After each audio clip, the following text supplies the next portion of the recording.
Comenzar nuestra clase de hoy. Me alegra muchísimo estar con ustedes de vuelta. Bueno, pues siempre he estado con ustedes en estas clases.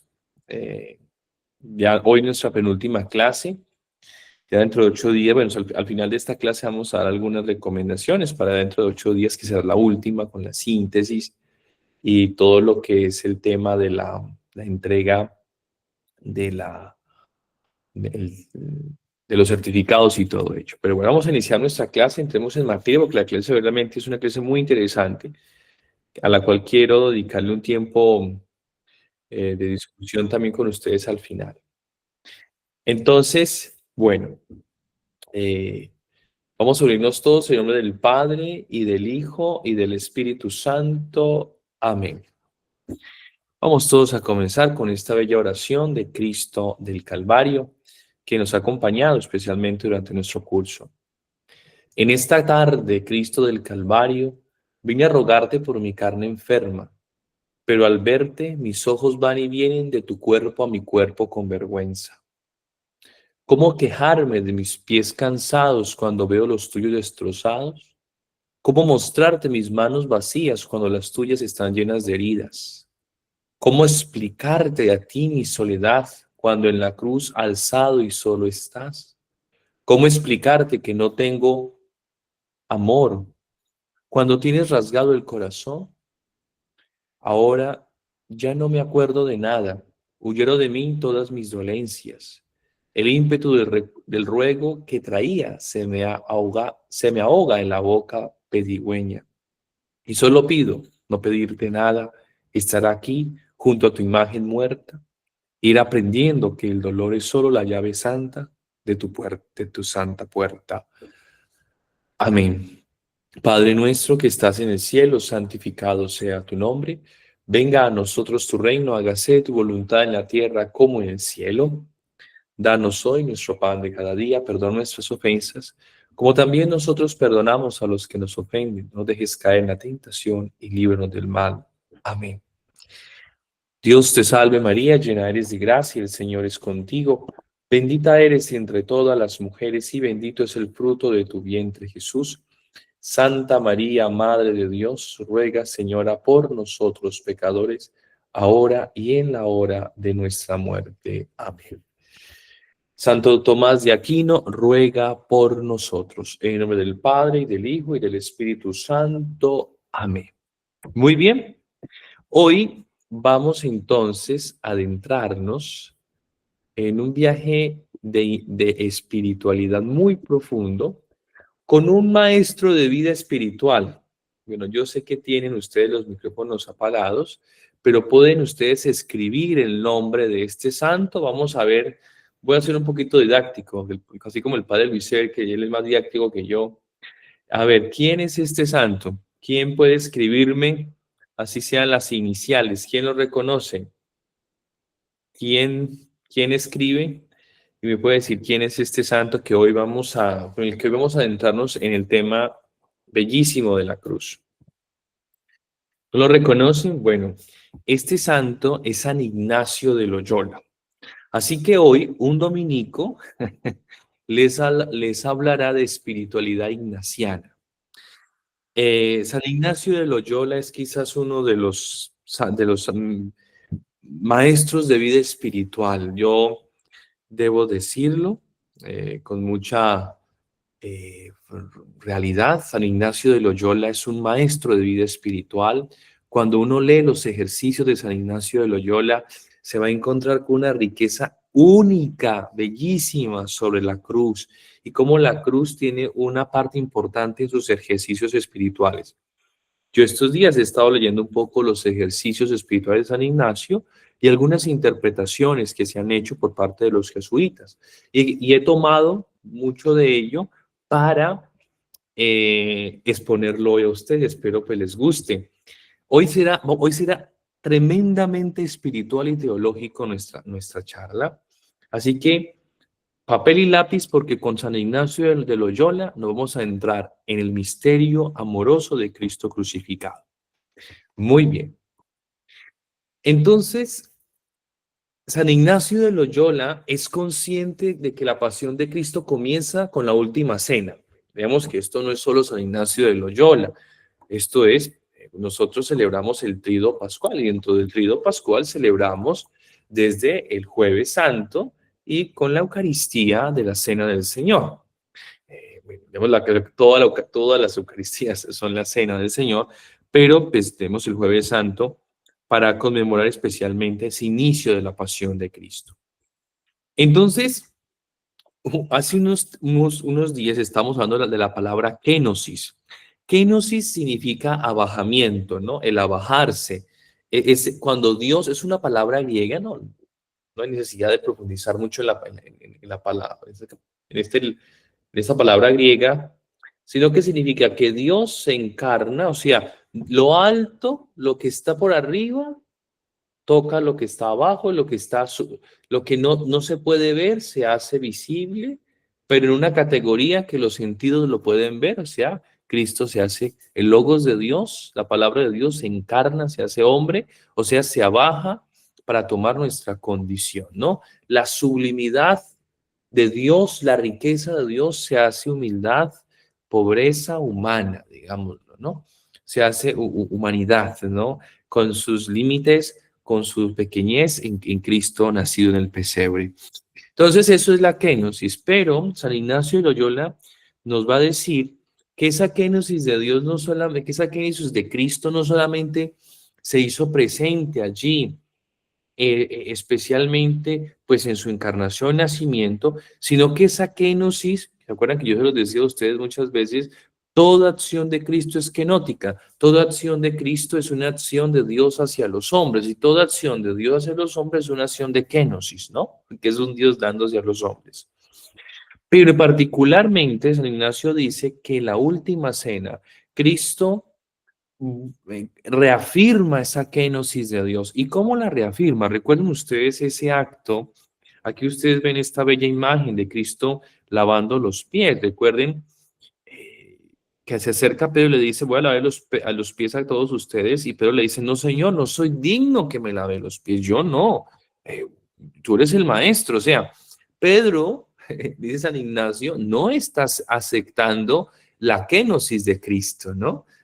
Es no aceptar la kenosis. ¿Y qué le dice el Señor? Si no te lavo, no eres digno de mí. Y dice Pedro, bueno, entonces lávame de la cabeza a los pies. Dice, no, solamente los pies. O sea, hay una pedagogía kenótica. ¿Qué quiere decir? Pedro no acepta hombre, que su maestro se arrodille delante de la lavarle los pies. Es un gesto servil, digámoslo de esa manera, pero que luego la iglesia lo verá como un gesto del servicio en el amor. Entonces, San Ignacio de Loyola nos dice que la pasión de Cristo es una muestra kenótica. O sea, la pasión de Cristo es un Dios que se abaja para tocarnos, pero en ese abajamiento el hombre tiene dos opciones. Vamos a ver esas dos opciones que San Ignacio habla de Pedro y de Judas. Pero dice entonces, pero los discípulos en cambio siguen pensando en un mesianismo popular y político. ¿Qué quiere decir? Pues que Pedro no acepta que Jesús le lave los pies por una sencilla razón. Es que, a ver, tú eres el rey, tú vas a traer un imperio, tú vas a traer un nuevo reinado. Y a los reyes no lavan los pies, somos sus súbditos los que lavamos los pies, ¿no? O sea, entonces Cristo empieza antes de la cena, antes de pasar al banquete eucarístico, Cristo antes de ello, ¿qué hace? Comienza a tener gestos para ir preparando el camino de la pasión, que será su gran acción kenótica, de abajamiento, de tocar nuestra realidad más, digamos, más, más límite, ¿no? Que es la muerte humana. Entonces, Jesús, para mostrarle a todos ellos en qué consiste realmente la cruz que hace, se abaja hasta el lavatorio de los pies. Se abaja y comienza ese abajamiento lavando los pies. Entonces, en la última cena ocurrió algo con Pedro y Judas, recuerden. Entonces, Pedro no lo capta, ¿no? Como captó el primer anuncio que hizo Jesús de su pasión. Recordemos que Jesús le dijo a Pedro, yo tengo que ir a Jerusalén para morir, ¿cierto? ¿Y qué le dice Pedro? No, Señor, tú no vas a morir. ¿no? Recuerda que eso ya lo vimos nosotros muchas veces, lo hemos descrito en otras, ¿no? Esas acciones de Pedro. Pues hoy también tenemos al mismo Pedro volviendo otra vez a decirle al Señor, no, no, o, no, no soy digno, Señor, que me lave los pies. Lo que hasta ahora, lo que está ahora a punto de realizarse es tan importante que de no aceptarlo sería rechazar la salvación de que Cristo trae, que no ha venido a ser servido, sino a servir. Dice San Ignacio, ¿por qué pasa? Comienza una discusión entre Pedro y Jesús. Pedro le dice, no me vas a lavar los pies. Jesús, si no te lavas, no eres digno de mí. Imagina las palabras de Cristo, si no te lavo los pies, no eres digno de mí. Mire la importancia de que los discípulos se dejaran servir, dice San Ignacio. El servicio de Dios es un servicio redentor. Qué bello esto. Y esto lo dice San Ignacio. El servicio divino es un servicio que redime. Por eso, si los discípulos no se dejan lavar los pies, no pueden ser redimidos, porque no se están dejando servir por la kénosis del Hijo de Dios. Pero usted dirá, sí, pero Judas, en ese contexto, Judas se dejó lavar los pies. ¿Y por qué no fue redimido? Digamos, en el sentido como los demás apóstoles, porque él no aceptó esa redención. Entonces, San Ignacio de Loyola nos dice algo muy interesante. Pedro se resiste, ¿cierto?, a ser lavado. Cristo discute con él, pero ¿qué luego hace Pedro? Luego Pedro acepta. Luego acepta, da su consentimiento personal, íntimo, su libertad y le dice, bueno, Señor, lávame los pies. ¿Por qué? Porque me acabas de decir que si no lo hago no soy digno de ti. Yo quiero ser digno de ti. Digno, ojo con esto, de ese servicio, de esa kénosis. Pero ¿qué pasa con Judas? Dice San Ignacio que Judas, al contrario, no quedó purificado porque Judas se dejó lavar los pies. ¿Por qué? Porque tenía otra cosa en su mente. Lo que ya da a entender que para la redención de Cristo, dice San Ignacio, que para que la redención de Cristo se produzca sus frutos, se requiere el consentimiento y la cooperación activa del creyente. Pedro al final acepta y dice, Señor, sí, y lo hace. Por eso su aceptación más el servicio de Cristo realizan la obra redentora. Pero en Judas no se da. ¿Por qué? Porque aunque se deja lavar los pies, su corazón, su consentimiento no estaba. Él estaba pensando en qué. Él que estaba maquinando, entregar.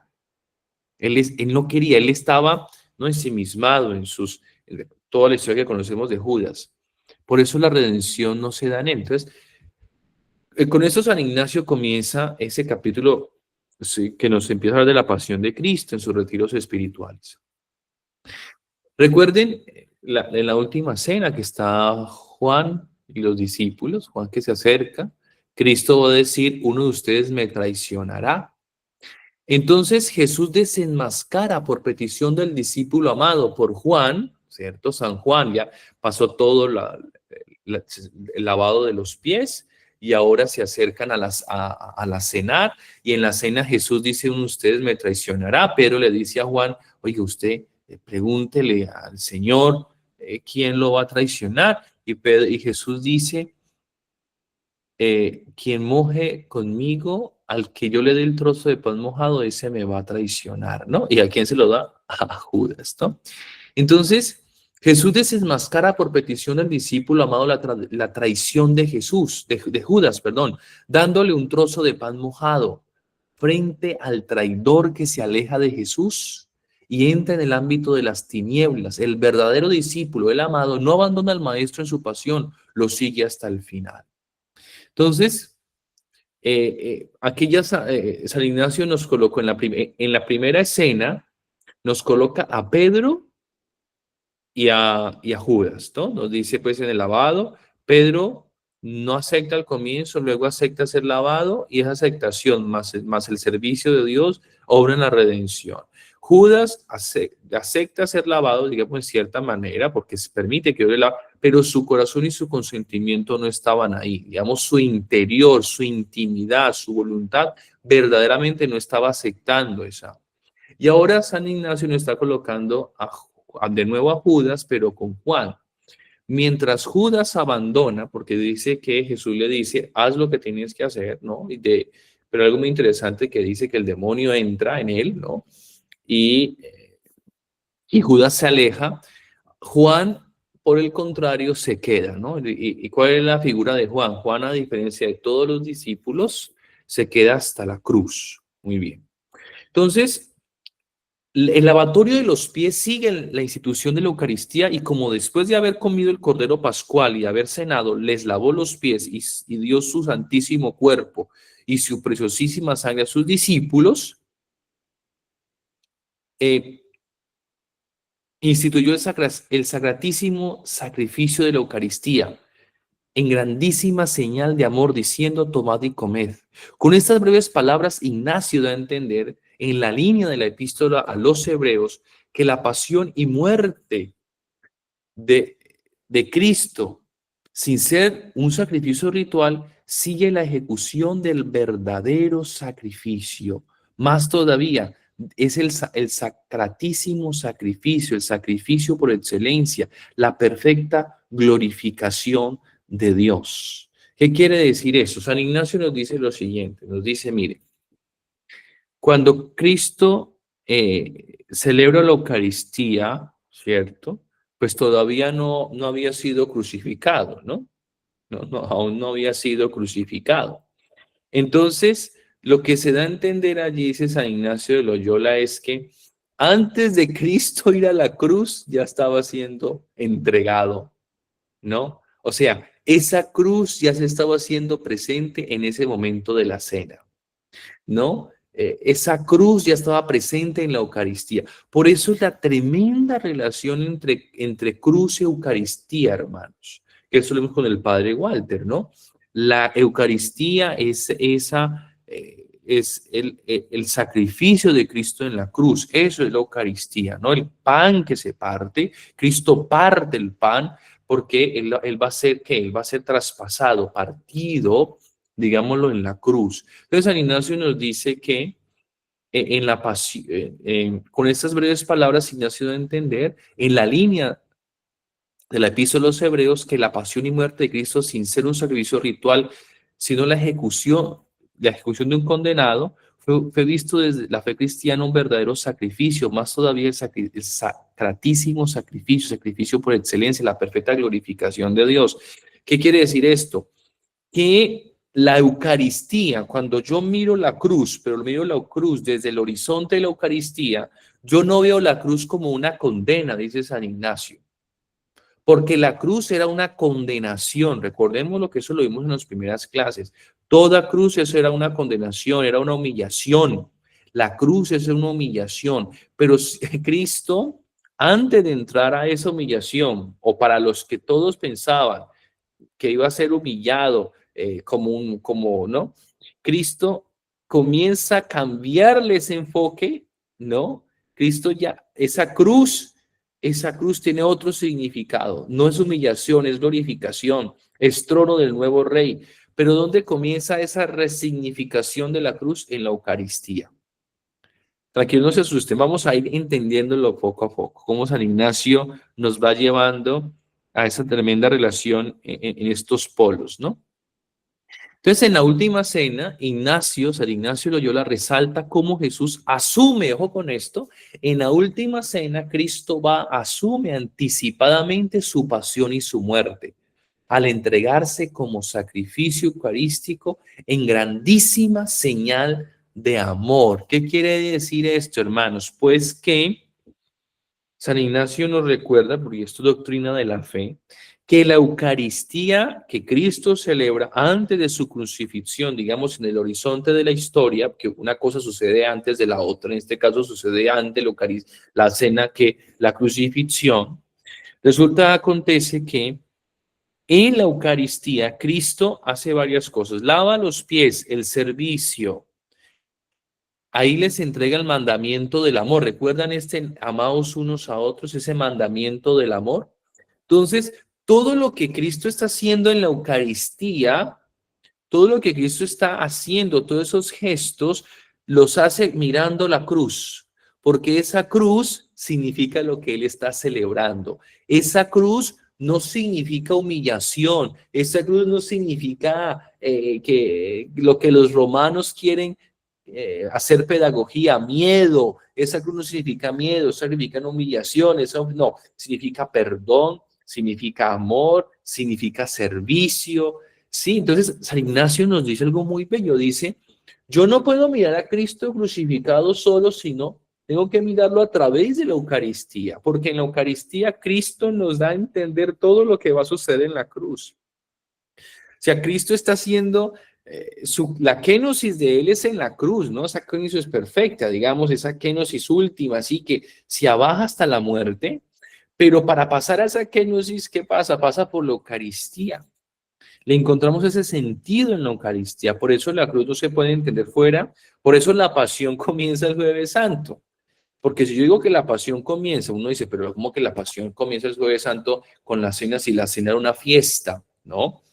Cuando yo pongo la cruz y sí, me doy cuenta de que todo lo que Cristo está haciendo en la última cena es para poder dar sentido a lo que va a pasar donde en la cruz, ¿no? Entonces, es inseparable Eucaristía y crucifixión y pasión es inseparable, inseparable, dice San Ignacio de Loyola. Entonces, San Ignacio nos va a decir que la contemplación de la pasión debe conducir a una experiencia de unión con Cristo. Y aquí comienza San Ignacio a decir, vamos a adentrarnos ahora a la contemplación de Cristo. Pero cómo es la contemplación del crucificado según la espiritualidad ignaciana? Dice, los sufrimientos externos de Jesús son visibles, pero su valor redentor no depende de su intensidad física, sino del amor y obediencia con que los asume. ¿Qué quiere decir esto? La intensidad de los sufrimientos de Cristo no son los que nos redimen, digámoslo de esta manera, está diciendo San Ignacio, es la intensidad del amor puestos en ellos. Porque luego, vamos a verlo más adelante, San Ignacio va a decir, muchos han sufrido más que Cristo, digamos visiblemente, ¿no? El Cristo fue crucificado, pudo haber sido una tremenda muerte, visceral, sangrienta, pero hay mártires que han tenido visiblemente una muerte mucho más sangrienta, digámoslo de esa manera, ¿no? Que fueron despellejados, que fueron decapitados, que fueron cortados devorados por los leones. Pero el martirio de Cristo es distinto por la intensidad del amor. Recuerden esto de San Juan, Dios es amor, ¿no?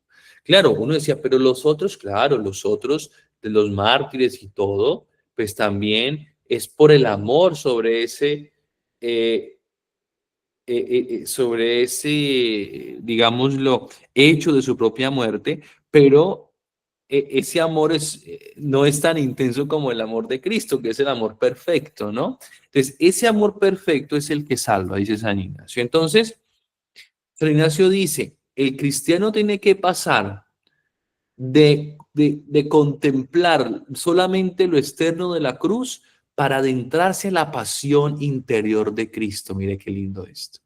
Porque San Ignacio dice que hay esas dos pasiones, la pasión exterior que nosotros vemos, pero también la pasión de Cristo.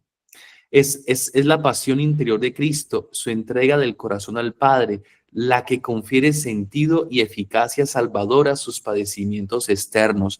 Es lo que está dentro, porque es esa pasión de amor realmente lo que hace que todo lo que está pasando en él, en su cuerpo, pues tenga una obra redentora. Entonces, los ejercicios de San Ignacio no solo se centran en la contemplación, no en los dolores físicos de Cristo, sino en su pasión interior. Invita a pedir dolor y compasión profunda por los pecados que llevan a Jesús a sufrir. Esta unión interior con Jesús es obra de la gracia. San Ignacio dice, cuando yo me coloco al frente del Cristo, yo le digo al Cristo, Señor, yo quiero verdaderamente eh, ser movido.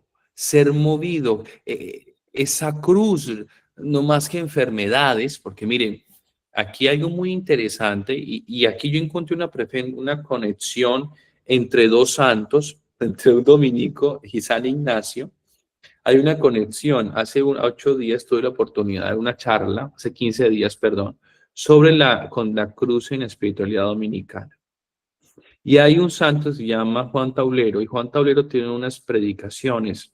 Y entre esas predicaciones de la cruz dice San Juan, Beato Juan Taulero, dice lo siguiente, dice, la verdadera cruz no son ni los padecimientos ni las enfermedades y esto, la verdadera cruz es decirle al Padre, hágase tu voluntad.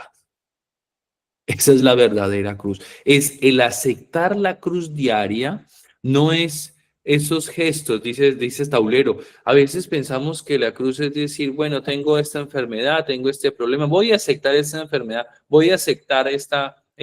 Bueno, y cuando no está la enfermedad, cuando todo parece bien, que no está mal, no tengo enfermedad, no tengo problemas económicos, estoy bien en mi familia. Entonces, bueno, no tengo cruz, es una gracia, ¿no? Es una gracia, pero es que sin cruz no hay salvación. Entonces, Juan Tolero dice, pues porque en eso no consiste del todo la cruz. La cruz consiste en hágase tu voluntad. Por eso, recuerde, ¿qué pasó después de la cena? Cristo se retira ¿a dónde? Al Monte de los Olivos. ¿Y qué es lo que le dice al Padre? Hágase tu voluntad. Esa es la verdadera cruz. Y en esto coinciden San Ignacio de Loyola y Juan Taulero. La verdadera cruz, es decir, es aceptar la voluntad de Dios, ¿no? Y claro, eso tiene completamente sentido. Eh, San Ignacio también se va adentro en algo muy interesante que es con los responsables, quiénes son los causantes de la pasión, ¿no? Porque pues hay todas unas causas por las cuales se llevó esa pasión. Entonces dice San Ignacio, los responsables de la pasión de Jesús son quienes rechazan su mensaje y sus obras, entre ellos Judas, como lo vimos, uno de los 12, que se une a los líderes religiosos de Israel, como lo tienen allí en los textos bíblicos. Esos son textos bíblicos, Mateo, Marcos, Lucas, Juan, pero ustedes ven dos eso se llama, ese es el capítulo de los retiros ignacianos. Cuando uno va a los retiros de San Ignacio, uno encuentra que dice y el número, quiere decir en ese parágrafo, ¿no? De los retiros ignacianos. Entonces, ahí San Ignacio habla de ese punto. Entonces, Jesús es llevado atado de la casa de Anás a la de Caifás, donde Pedro lo niega 2 veces. Al ser mirado por el Señor, Pedro llora amargamente.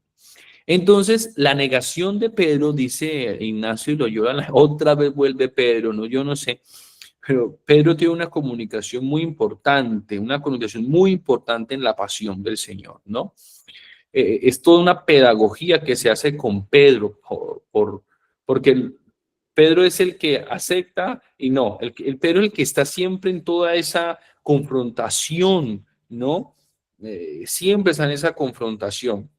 Y para él es interesante, ¿no? Cómo poco a poco el Señor lo va moldeando.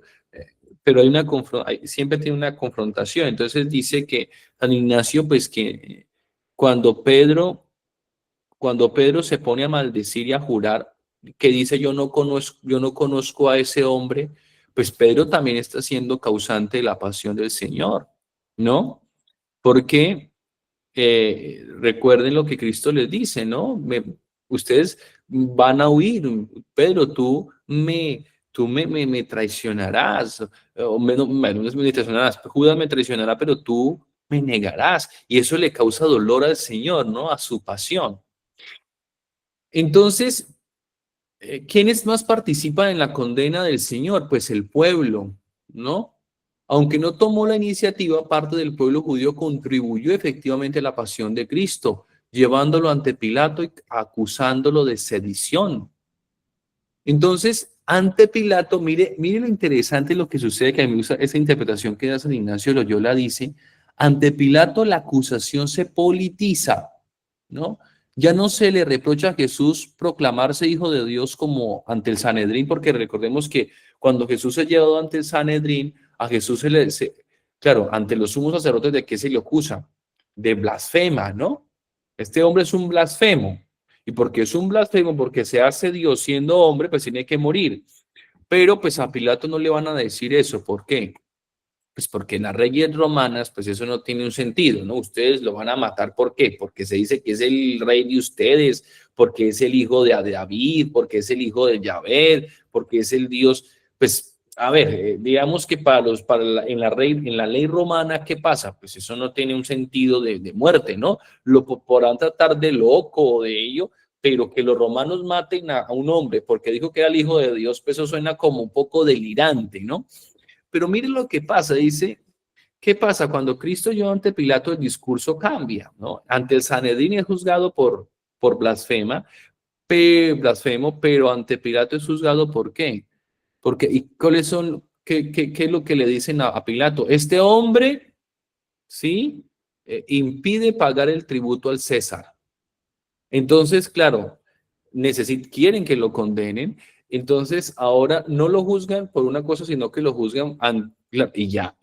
Y ahí sí se meten con el César, se meten con el imperio. Entonces ya este hombre no solo debe ser, digamos, condenado porque se hace Dios o blasfema las escrituras y las leyes como lo considera el Sanedrín, sino que para los romanos, pues este hombre está en contra de las leyes romanas, en este caso contra el César, ¿no?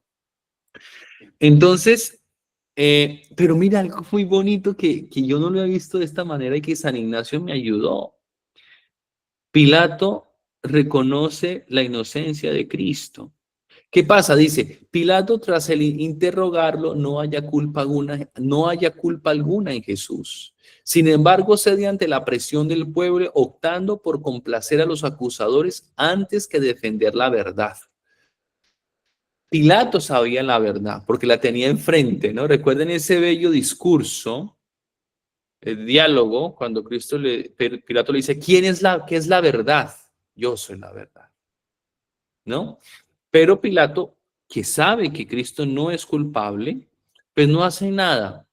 Y ahí también se hace el culpable, porque aún sabiendo que es inocente y lo reconoce como inocente, no hace nada. ¿Qué hace luego Pilato? Pues lo que sabemos, una elección entre Jesús y Barrabás, es el gesto pascual de liberar a un preso. Pilato propone escoger entre Jesús inocente y Barrabás un criminal confeso. El pueblo elige a Barrabás, no a este, sino a Barrabás, dice, ¿no? Revelando así la ceguera moral y espiritual de la multitud. O sea, se cierra moralmente el hombre, se cierra espiritualmente, y esta cerrazón del pueblo hace que Jesús pida la muerte de Jesús. Entonces, ¿qué hace luego Pilato? Él lo envía a Herodes, y su significado simbólico. Pilato remite a Jesús a Herodes Antipas, quien lo ridiculiza y viste con una túnica blanca. Mire qué bonito esto, porque hay otra cosa interesante. Según el Cartujo, que es un libro que San Ignacio leyó, este gesto, aunque nacido del desprecio, ¿no? Entregarle una vestidura blanca, encierra un misterio profundo. La túnica blanca simboliza la inocencia y la gloria futura de Cristo. Imagínense, Herodes le da una túnica blanca. Entonces, esa túnica blanca, aquí vemos un retrato antiguo, la túnica blanca, la veste blanca que Herodes hace poner a Jesús simboliza no solo su inocencia, sino también una absolución histórica, ya que al considerarlo fuera de sí, lo declara no culpable del delito alguno.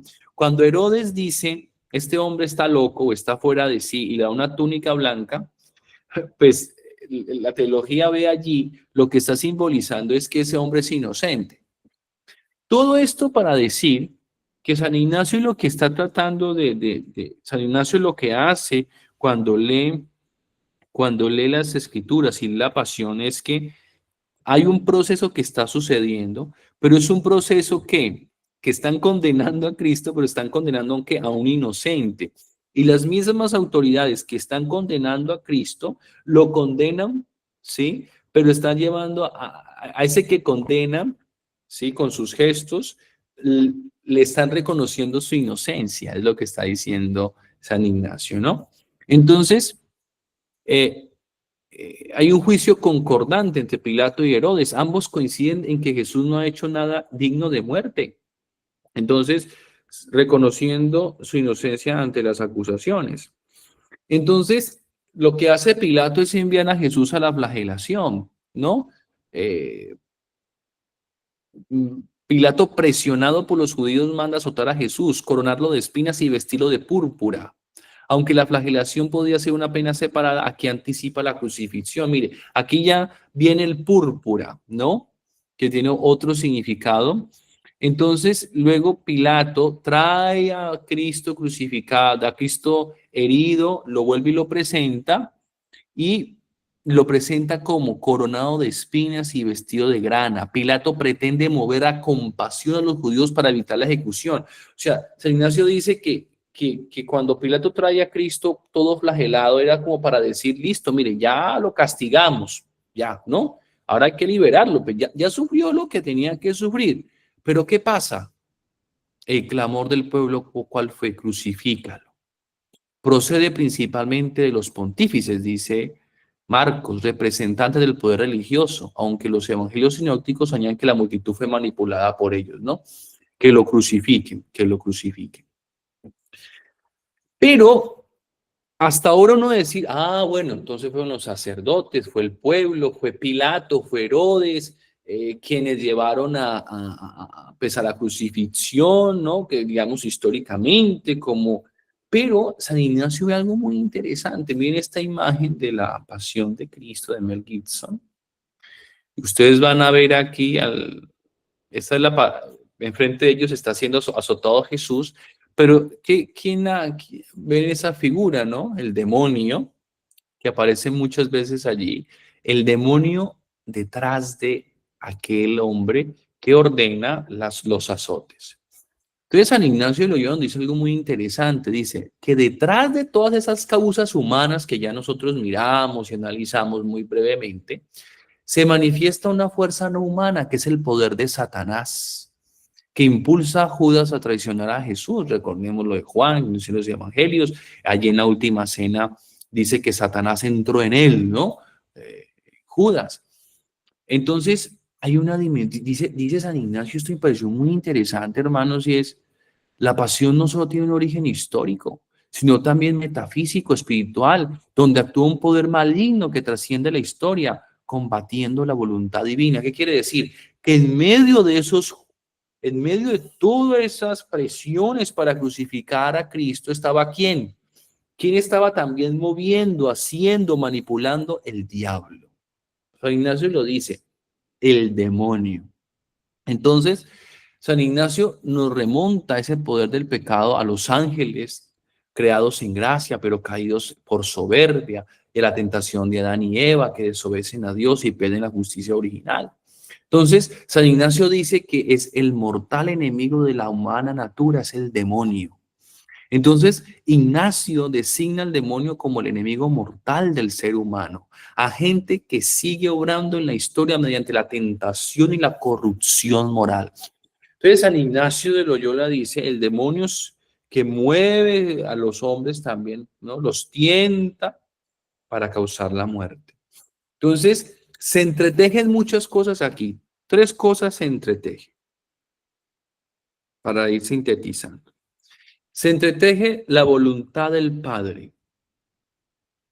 Se entreteje la voluntad de la Trinidad, de Cristo, que es acepta por amor todo lo que va a suceder. Y ese amor engrandece todo lo que va a suceder, ¿no? Todo eso que va a suceder es engrandecido por el amor.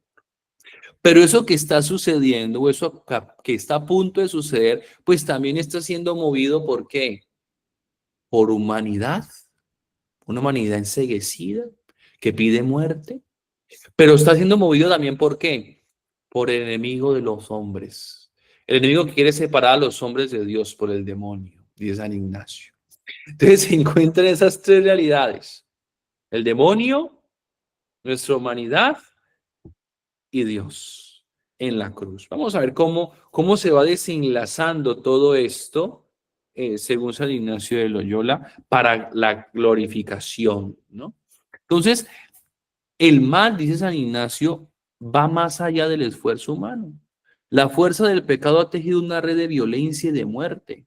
imposible de superar solo con medios humanos. Por eso la pasión de Cristo revela la intervención redentora de Dios frente a la pretensión humana de divinizarse por sí misma. ¿Qué quiere decir esto? Dice San Ignacio, mire, los hombres por más que quieran separarse del mal no lo pueden hacer, porque es que por sí solo el hombre no podía separarse del mal. Por sí solo el hombre no podía separarse, derrotar el mal. Por eso se necesita la intervención divina. Por eso la intervención divina se necesitaba. No había otra manera de ser salvado, dice San Ignacio, sino por medio de la cruz de Cristo y por medio de la pasión del Señor. Por medio de todo ello era necesario que el mal fuera destruido, ¿no? Entonces, San Ignacio, en continuidad con la tradición bíblica y patrística, entiende que el mal no es solo una suma de acciones humanas injustas, sino una fuerza estructural y espiritual que penetra la historia del pecado original, ¿no? Entonces, San Ignacio nos dice, repitiendo a San Pablo, por un solo hombre entró el pecado al mundo y por el pecado la muerte, indicando que toda la humanidad participa de una condición de caída que no puede redimirse por sí misma. San Ignacio dice, el hombre no puede redimirse por sí mismo, por eso es necesario y fue necesaria la redención de Cristo en la cruz, porque nosotros por sí mismos no podíamos redimirnos. El ser humano pretende ser como Dios, eso está en el libro del Génesis, ¿no? Romper con el Creador, con esa cooperación, consciente o inconscientemente, con ese poder del mal, con ese poder del mal que San Ignacio denomina mortal enemigo de nuestra natura humana. Esta soberbia, el deseo de decidir por sí mismo lo que es bueno y malo, engendra una cadena de corrupción, de violencia, de muerte que atraviesa los siglos y se manifiesta en estructuras sociales, políticas y religiosas. ¿Qué quiere decir? Que eso también lo llamó San Juan Pablo II en la Veritatis Splendor, esos pecados estructurales. Y luego lo habló San Benedicto XVI, el Papa. Hay pecados estructurales, o sea, pecados que se han ido estructurando, ¿no? Sistemas de pecados estructurales, por ejemplo, leyes como el aborto o tantos así, que se convierten en estructurales, como en la cotidianidad del gobierno, ¿no? Que llevan a pecar, ¿no? Entonces, pero San Ignacio lo que quiere decirnos es que dos cosas, que esos pecados no solo tienen esos pecados no solo tienen una responsabilidad humana porque somos nosotros, ¿no? Por nuestra voluntad la que decidimos pecar, sino también por el demonio, dice San Ignacio, por el espíritu del mal que ronda y que también mueve al hombre a ello, porque él quiere destruir a los hombres. Pero viene la gracia de Dios, la cruz de Cristo, que asumiendo nuestra naturaleza, ¿sí? Y asumiendo todo ese mal, lo destruye, ¿no? Lo destruye. Pero lo tiene que hacer Dios, no lo puede hacer el hombre por sí mismo, dice San Ignacio. El hombre por sí mismo. Necesita la gracia redentora. Entonces, mire, San Ignacio dice, la redención no puede provenir de un simple esfuerzo moral o político del hombre. Y esto es lo que sucede en Colombia. Y eso es lo que sucede con las corrientes políticas, como el socialismo, el comunismo, por ejemplo, que el comunismo lo que busca, y también quiere que el hombre puede redimirse a sí mismo, ¿no? No necesita de nada. El hombre por sí mismo puede redimirse, claro, ¿no? Entonces, porque es la manera como el demonio quiere que pensemos, ¿no? Sin Dios. Entonces, solo la gracia que brota del sacrificio redentor de Cristo, su obediencia hasta la muerte, su amor que vence el odio, puede romper este círculo del mal, dice San Ignacio. Este círculo del mal, esas estructuras del mal, solo pueden ser destruidas por la obediencia hasta la muerte de Cristo y su amor. Puede romper ese círculo del mal. La pasión de Jesús revela así la intervención divina que supera lo humanamente imposible, dice San Ignacio. Esa acción de Cristo en la cruz, lo único que está haciendo es revelando esa intención de la divinidad para superar lo que nosotros no podemos hacer, que es restaurar al hombre a su verdadera dignidad.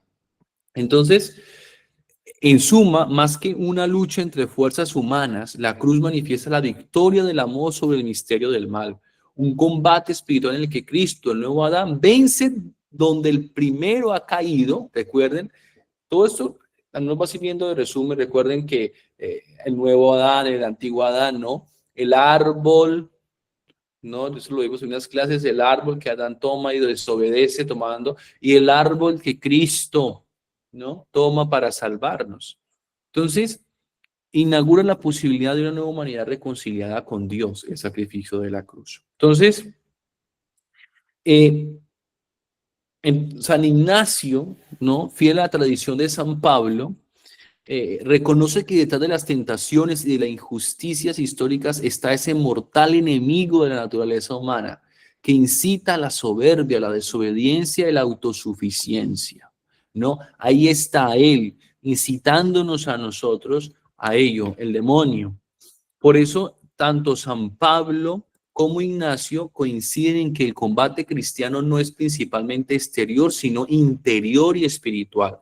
Solo revestidos con la armadura de Dios, la fe, la justicia, la palabra y la gracia, puede el creyente resistir la fuerza del mal y participar de la victoria de Cristo en la cruz. Recordemos esto de San Pablo, nuestra lucha no es contra carne y sangre, sino contra espíritus.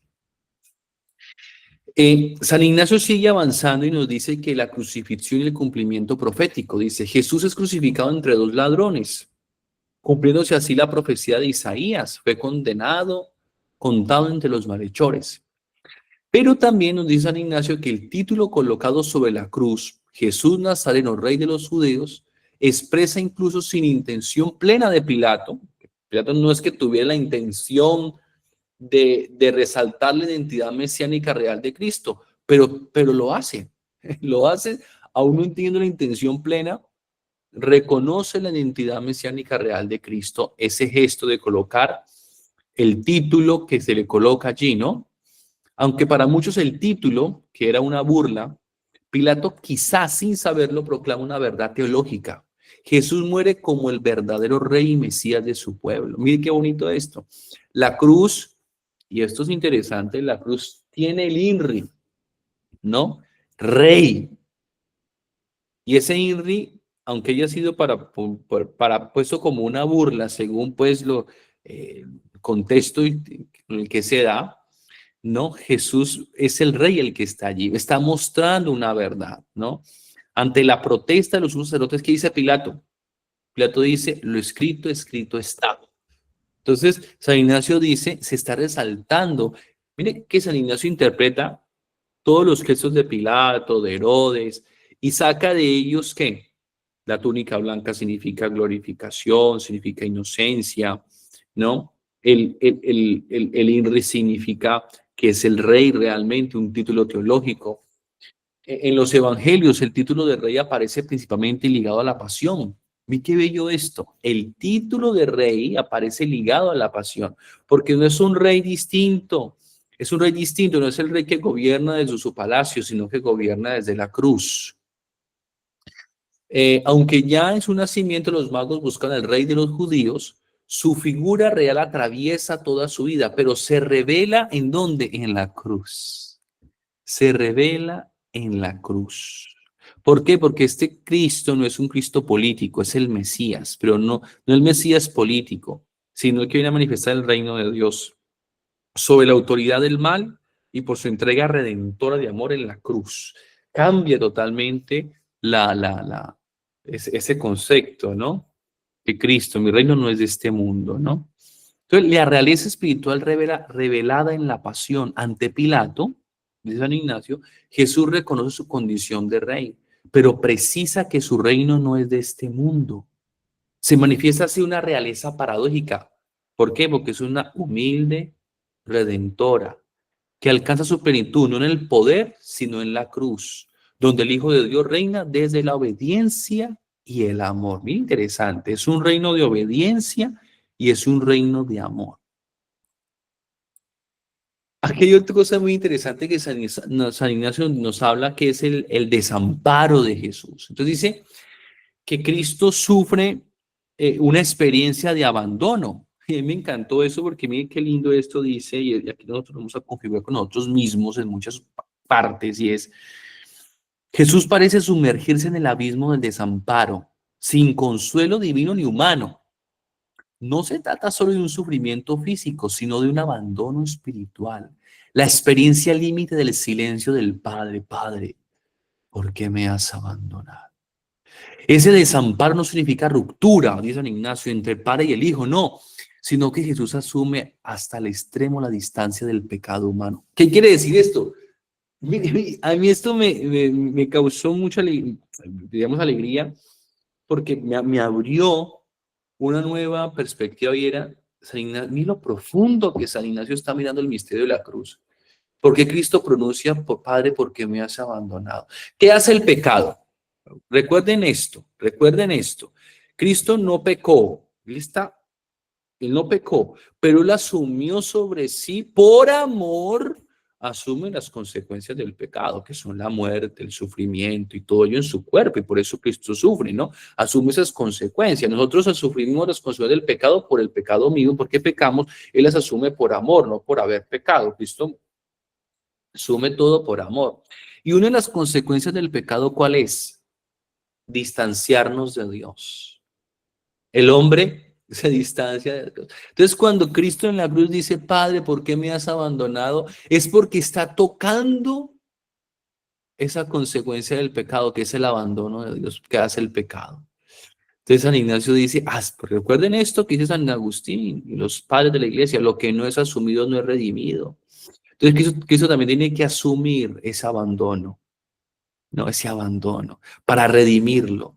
El sentirse lejos de Dios para redimirnos desde dentro, desde esa lejanía. Es la solidaridad perfecta con la condición del hombre caído. Dios mío, ¿por qué me has abandonado? ¿No? Y no que me hayas abandonado, sino por causa de mi pecado ha sucedido este abandono, ¿no? Entonces Cristo también lo toca para redimirlo, pero lo hace solidariamente. ¿Qué quiere decir eso? Que Cristo en la cruz toca, asume todo el sufrimiento humano, incluso el sufrimiento que le provoca al hombre ser abandonado por el amor de Dios, ¿no? Que es una causa del pecado. Bueno, entonces San Ignacio dice, por eso Cristo dice, Dios mío, ¿por qué me has abandonado? ¿No? Entonces, en el Huerto de los Olivos, San Ignacio se vuelve un poquitico el Huerto de los Olivos, nos invita a contemplar la lucha interior entre el miedo humano y la obediencia filial. Padre, si es posible, pase de mí este cáliz, pero no se haga mi voluntad, sino la tuya. Y el Papa Benedicto XVI interpreta este momento como la contraposición entre dos voluntades. La voluntad natural humana, que teme el sufrimiento y la muerte. La voluntad del Hijo, que se abandona totalmente al Padre. Aquí se revela la humanidad real de Jesús, que no suprime el temor, no, Cristo teme, pero ese temor es integrado en su obediencia. El horror ante la muerte se transforma en ofrenda de amor. Padre, aparta de mí este cáliz de amargura, pero que no se haga tu voluntad sino la tuya. Entonces, Jesús pronuncia dos peticiones que no se contradicen, sino que se funden en una sola. La primera, líbrame de este cáliz. Nace del instinto humano de conservar la vida. La segunda, hágase tu voluntad. Brota de su conciencia filial y de su misión redentora. Entonces, o sea, el Papa Benedicto XVI nos dice aquí que pedir la liberación, ¿no? Que en eso se expresa la oración más alta, la oración cristiana en lo más alto, pedir la liberación, pero aceptar la voluntad de Dios, incluso si implica el sufrimiento. No, la fidelidad del hijo consiste en que la súplica humana se purifica en la obediencia filial. O sea, esa petición que Cristo está haciendo, líbrame porque tiene miedo, porque dio lágrimas de sangre, con todo eso que lo está viendo Santo Tomás, todo eso que está padeciendo, dice San Ignacio, humanamente luego es abrazado, ¿por qué? Por la voluntad de Dios, ¿no? Todo es abrazado por el hágase en mí según tu voluntad, ¿no? Ese sufrimiento lo abraza ese amor que se dona. Entonces, San Ignacio de Loyola dice que ahí está el centro de la espiritualidad de la cruz, ¿no? Que también va a ser el centro de la espiritualidad ignaciana. Sentir y cumplir enteramente la voluntad divina. Es el eje de toda vida espiritual. En sus cartas, en sus ejercicios, en sus constituciones, repite casi como una jaculatoria, que Dios nos dé su gracia para sentir y cumplir su santísima voluntad. Sin embargo, Ignacio no entiende esta obediencia como un voluntarismo ciego, como hacer por hacer, sino como una respuesta amorosa, discernida, libre y personal. Porque Cristo, ojo con esto, en el monte de los olivos de Getsemaní, cuando acepta la voluntad del Padre, Él acepta libremente. Y esa libertad es movida por el amor. Y por eso todos los actos de Cristo en la cruz son movidos porque los quiere. Recuerden que Cristo dice, nadie me quita la vida, yo soy el que la doy. O sea, yo doy mi vida libremente. Entonces San Ignacio dice ahí consiste verdaderamente toda esa espiritualidad, ¿verdad? Y la cruz nos enseña eso. La cruz nos enseña a decir, mire, a decirle a Dios, quiero hacer tu voluntad. Yo la quiero hacer. Y San Ignacio dice, no hay libertad más bella que querer hacer la voluntad de Dios. ¿Sí? No es hágase tu voluntad, quiero hacerla, no es quiero, Señor, hacer tu voluntad. Y San Ignacio, ahí, ya el que llegue a ese querer hacer la voluntad de Dios, ya es un santo, porque lo ha hecho. Entonces, San Ignacio, sus ejercicios espirituales, lo que quiere hacer es que el alma, en esa introspección así, lleve el alma a querer hacer libremente, después de un proceso, a querer hacer la voluntad de Dios. Porque una cosa es decir, ay, que se haga la voluntad, y otra cosa es querer que esa voluntad se haga, ¿no? Libremente, ¿no? Entonces, la obediencia cristiana no suprime la razón y la afectividad, sino que las orienta hacia la voluntad divina como plenitud de sentido. ¿Qué quiere decir? Que toda nuestra afectividad, toda nuestra obediencia sea quiero hacer tu voluntad, ¿no? Ese sería como el grado de esa perfección de la espiritualidad ignaciana. Entonces, y San Ignacio nos dice, ya aquí vamos terminando, obedecer es amar. La libertad redentora de Cristo. Entonces, en la cruz, en Jesús la obediencia no es sometimiento pasivo, sino acto soberano de libertad. Como dice el Evangelio, recuerden Juan 10:18, nadie me quita la vida, sino que la doy libremente.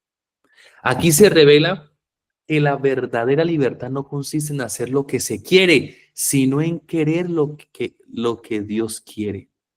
Mire, si nos quedamos con esto último, olviden todo lo que yo he dicho seguramente desde las 4 de la tarde, desde las 10 de la mañana, perdón, 4 aquí en Roma, recordando esta frase de San Ignacio, querer lo que Dios quiere. La obediencia de Cristo no es una derrota de la autonomía, sino su plena realización en el amor. Entonces, el dato simbólico es profundamente significativo. Jesús muere. Bueno, y una cosa muy interesante dice que Jesús muere a la hora nona, a las 3 de la tarde. Y cuando en Jerusalén resonaban las trompetas del sacrificio vespertino, que concluía con el versículo del Salmo 31. Así su muerte coincide con la oración del pueblo, mostrando que eres el verdadero sacrificio vespertino. Mira tan lindo eso que dice San Ignacio. A las 3 de la tarde, todos los judíos oran y oran. Yo voy a buscar aquí para leerlo. El Salmo 31. El Salmo 31. ¿Qué dice el Salmo 31? Que los judíos estaban orando en ese momento. Mire lo que dice el Salmo 31, que ellos estaban orando cuando Cristo estaba muriendo. Y miren lo que San Ignacio nos dice. Miren. En ti, Señor, me refugio, que no quede yo nunca defraudado. Sálvame por tu justicia. Inclina hacia mí tu oído, date prisa en librarme. Sé tú mi roca de refugio, fortaleza donde me salve. Pues tú eres mi roca y mi fortaleza, por tu nombre dirige mi guía. Sácame de la red que me han tendido, porque tú eres mi amparo. En tus manos encomiendo mi espíritu. Tú me redimes, Señor Dios fiel. Odias a los que veneran ídolos vanos. Yo confío en el Señor. Gozaré y me alegraré por tu amor, porque has visto mi miseria. Has reconocido las angustias de mi alma y no me has entregado en manos del enemigo. Has puesto mis pies en espacio abierto. Ten piedad, Señor, que estoy en angustia. Mis ojos languidecen de pena, mi alma y mis entrañas. Mi vida se consume de dolor y mis años en suspiros. Mi vigor desfallece por mi culpa, se consumen mis huesos. Me hago el escarnio de todos mis enemigos, de mis vecinos una burla, un espanto para mis conocidos. Los que me ven por la calle huyen de mí. Vamos a ir a los dos últimos. Bendito sea el Señor que me ha hecho ver su misericordia en la ciudad fortificada. Decía yo en mi turbación, he sido arrojado de tu presencia, pero tú oíste la voz de mi súplica cuando te grité. Amad al Señor todos sus fieles. El Señor guarda a sus leales, pero da su merecido a los que oran con soberbia. Y termina, sed fuertes, que vuestro corazón se anime, vosotros los que esperáis en el Señor. Y viene que San Ignacio dice, a las 3 de la tarde, los judíos a las 3 de la tarde hacen el sacrificio vespertino, y el sacrificio vespertino culmina con el versículo del Salmo 31. Sed fuertes, que vuestro corazón se anime, vosotros los que esperáis en el Señor. Y Cristo muere en ese momento. Entonces, mire lo que San Ignacio nos dice, así su muerte coincide con la oración del pueblo, mostrando que Él es el verdadero sacrificio vespertino. Es el ofrecimiento definitivo que sustituye los antiguos ritos del templo. Cristo muere como sumo sacerdote y víctima, uniendo la liturgia humana y la divina en un único acto de amor. Si esto no les parece bellísimo, déjenme decirles que de verdad es lo más bello que he podido leer de San Ignacio. Entonces, San Ignacio no contempla los sufrimientos de Cristo como mero espectáculo de dolor, sino como signo visible del amor redentor universal. Cristo sufre por todos, pero también por mí, una apropiación afectiva que personaliza la salvación. Entonces, San Ignacio en sus retiros espirituales nos invita siempre en un tono contemplativo y existencial. El creyente es invitado a reconocer su lugar en la pasión, no como espectador, sino como destinatario de ese amor. Lo que está pasando en la cruz de San Ignacio de Loyola, lo que está pasando en esa cruz no es un espectáculo, es una invitación a yo unir mi voluntad. Quiero, Señor, cumplir tu voluntad. Recuerden lo que el Señor le dijo a Santa Catalina de Siena: voy a la cruz para enseñarle a los hombres a hacer lo mismo, ¿no? Es una escuela de amor. Y ya la última diapositiva dice San Ignacio: la cruz no es derrota, sino conocimiento comienzo de la victoria. En ella se inaugura el proceso de liberación definitiva de las fuerzas del mal. En Ignacio, esta victoria se entiende como el triunfo de la gracia sobre toda esclavitud humana. El pecado y la muerte han sido vencidos por el amor obediente del Hijo. La cruz es, por tanto, la puerta de la vida, no su final. Y por último, San Ignacio dice que la cruz no solamente pues salva a los hombres, sino que también que transforma el universo entero.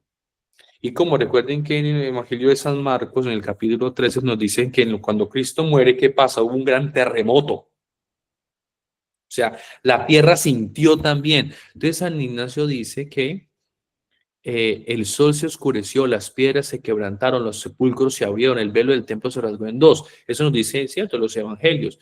Entonces, San Ignacio nos dice que más que hechos puramente físicos, estos signos son símbolos apocalípticos de un cambio radical en la historia.